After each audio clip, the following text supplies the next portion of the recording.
Cocktail explosif pour le logement espagnol avec une demande en hausse et une offre réduite avec des prix à la hausse. On parle de 6,4% de plus pour les loyers en moyenne, mais des pics de 45% sont atteints dans les régions hautement touristiques comme les Baléares ou les Canaries. Explication de Maria Matos, directrice d'études du portail Fotocasa. Notre marché a atteint un niveau historique du prix du bien locatif, qui est bien plus élevé qu'avant la bulle immobilière de 2007, environ 15% de plus. Nous faisons face à un grand déséquilibre entre l'offre et la demande. L'offre est bien plus élevée depuis la pandémie et surtout, beaucoup de personnes qui souhaitaient acheter ne peuvent pas faire face à la hausse des taux d'intérêt des crédits immobiliers et se retournent vers la location. Or, il y a 20% en moins d'appartements en location.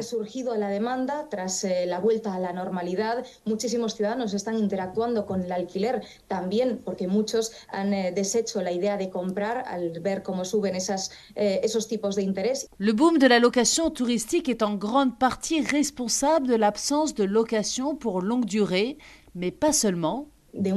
On constate aussi une hausse de la demande internationale. Les clients étrangers ont un pouvoir d'achat bien plus élevé que l'habitant et font monter les prix des logements, notamment dans les zones touristiques. Une situation qui affecte en particulier les jeunes avec un master d'économie en poche et un salaire mensuel de 1 800 €. Esteban, tout juste âgé de 28 ans, n'envisage même pas de vivre tout seul. Depuis 3 mois, il partage un appartement dans la banlieue de Madrid et paye 500 € par mois pour sa chambre. J'ai payé jusqu'à 620 € pour une simple chambre normale. Avec mon salaire, c'est très difficile de s'émanciper. Soit je partage avec d'autres personnes, là nous sommes 5 dans l'appartement, soit je dois compter sur l'aide de mes parents.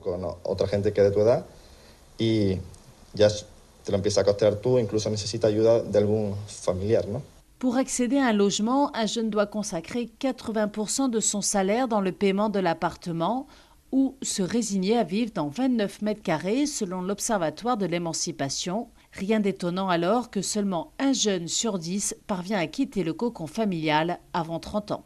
Diane Cambon à Madrid pour Média.